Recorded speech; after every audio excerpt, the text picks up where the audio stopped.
at Treefort Music Fest with Day 4 with Rudy Love in the Encore. Oh, yeah. Yes. So we're gonna go down the line. You guys can introduce your names and what instrument, or if you sing or whatever you do in the band. I am Marquis Nunley. I'm the drummer and vocalist in the band. I am Rudy Jr. and I am the synth bassist and keyboardist and vocalist in the band. I almost dropped that. I'm MJ. I sing. I just recently learned to play guitar, so don't make fun of me. And I think I'm the personality hire, but we're all pretty fun. Great. So first we want to say, like, when did you guys pick up your instruments or start singing in the first place? Mine was within a week of being out of the womb. My uncle brought a drum up to the hospital, and it was a djembe, and had me hit on it. And ever since, I've been drumming. Like, I haven't looked back at all. I took a little bit longer than that. I tried to pick up guitar when I was like in the 6th grade. It hurt my fingers, and I wasn't immediately good at it like my brothers and sisters. And so it was a late bloomer, I guess, high school. But high school was a long time ago, so I've been doing it for a while now. So yeah.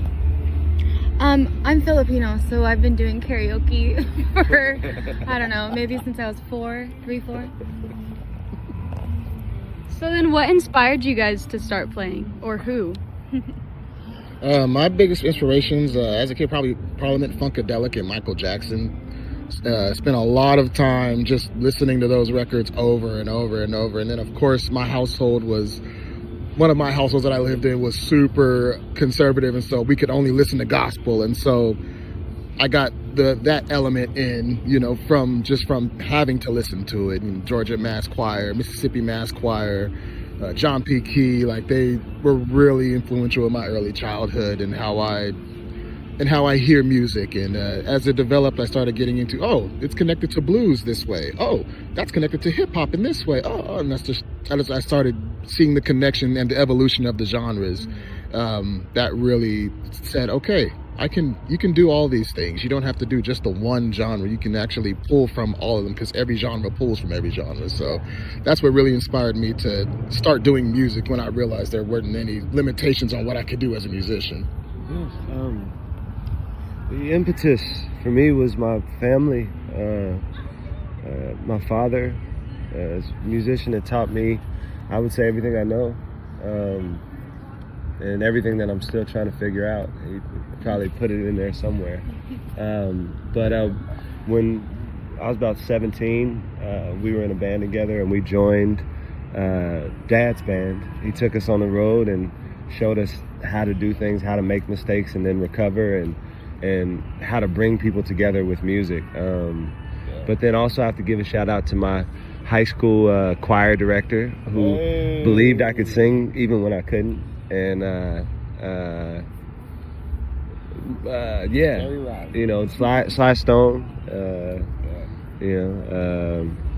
biggest influences currently, I gotta say, are the musicians and bands around me. A lot of them played here at Treefort, like Jesus Christ Taxi Driver, Bad Self Portraits, Social Cinema, DOG, The Whips, so many. And then I got to see last night one of my new favorite artists, I should say, is Duckworth. And then what's wild is that same show, or that same stage, Elise Tro and Cure for Paranoia were there. They're huge inspiration for what we're doing, and great artists. So yeah, I probably said too much. No, never. Early, it was just like big vocalists for me, Whitney and Celine. And then I think in like teen years, I was really big in Haley from Paramore. And then I took a break. I started as a writer, and then I started kind of straying from music for a couple years where I had a dry spell. And then it was these guys that re-inspired me, and they were coming into the town that I was living in on tour to go to Treefort, right? Oh, we're coming from Treefort. Oh, coming from Treefort to Arizona. And they were like, hey, do you want to sing with us? And I hadn't sung on a stage in years, and it was my birthday, and it was like the greatest day of my life. Today is also my birthday. Yeah, and I was like, dude, if I could just have this day every day, like, why would I not do that? So I moved to Wichita, and now we're doing this together. That's right. Great. So you guys choose some like amazing covers and you truly make them your own. So how do you go about picking your covers and then modifying them to make them unique? That's you. It's because, you know, we try our best to learn the songs, but then what naturally comes out is just the imperfections and our own individual quirks that sort of make it, and our other musical influences. So I think that it's a process of, like, you know, trying to learn it for what it is, but then being ourselves. And so we all have slightly different approaches to it. I've always been someone who, you know, I guess to make a living, I've been a full-time artist my whole life, for better or for worse. What I found is that you can book a lot of cover gigs if you just learn a lot of songs. But I always was, you know, trying to learn how to sing like somebody else, and I couldn't. So just sing it like myself, or play it like myself. And I think that's where I guess our own spin on it comes from. But as far as the range of covers that we play, it's just because we like so many different types of music. Yeah. And then also, I can't remember the lyrics to most songs, so like I like to just put them all together. Like, I know a verse from that one, I remember a verse from this one. We do it like that, you know. Yeah, go ahead. Okay. That's awesome. So we noticed in the years that you've played here, your lineup changed a few times. How has your sound evolved with the members? And for, you know, I know you haven't been here the whole time. What was your experience like joining the band and becoming a part of that? Me first? So, okay, I met them, how long ago did I meet you? 12 years? Yeah, 12 years. 12 years ago, they used to do every Monday night in Hermosa Beach, and we would do a couple hours, like 4 hours of a lot of covers, a lot of their stuff. And then coming into the band now, most of the lineup change is, like, I think for two reasons. One is some people have kids, you know, some people have like full-time careers. And then also just availability, and like I think it's really a luxury to be able to tour. And so we I feel like we adopt people along the way, and it's really great. Sometimes we can get them all on stage at the same time, but I think it's out of necessity that the lineup changes, really, for a few reasons. And then with me, my experience has been terrifying because I've always just been a singer, you know. I play and write, or I play enough to write to, but to get on stage with people who have spent their entire lives playing an instrument and are so comfortable, you know, doing all of this and vocalizing, it's like a tummy head tap thing for me. And so I'm constantly just trying to keep up, but I'm so thankful for it because it helps me grow, you know. But the experience specifically at Treefort has been incredible. Yeah, it's been a good time. And I say we've never had the heart to fire any member of the band. So we just add members. The folks that have been out here with us are still part of Rudy Love The Encore at any given moment. So we like to, like you said, adopt. We have like a little certificate that we hand out, and we say, "You're a member." It's a blood oath. Card carrying, you know. Welcome to the club, you know. Sorry and congratulations. There's thousands of us now. Thousands of us.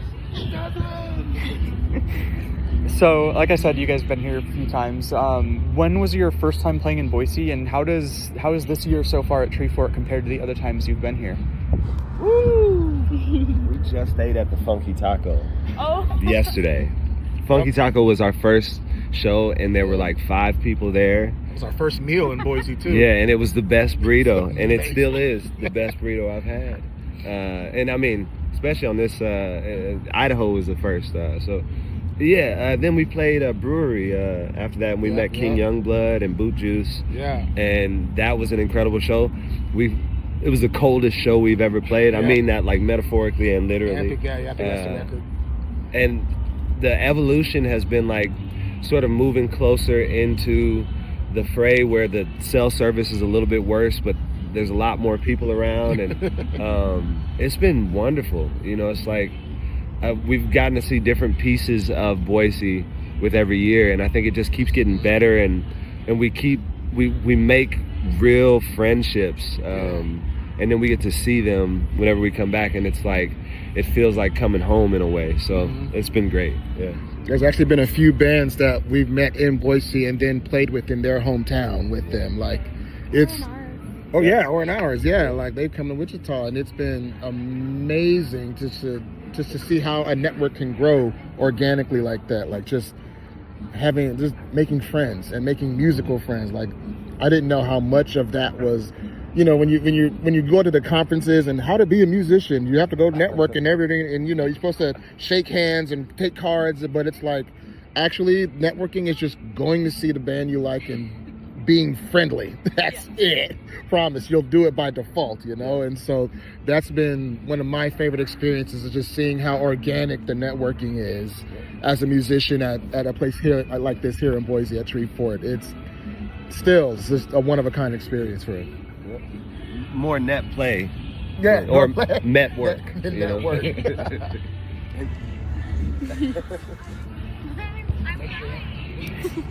So we like to end all of our interviews with like a little bit of a more fun, silly question.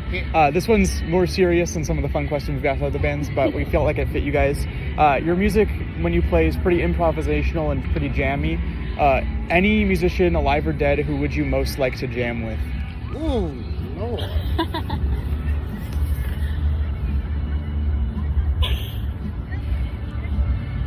Okay, I'll go. My gosh.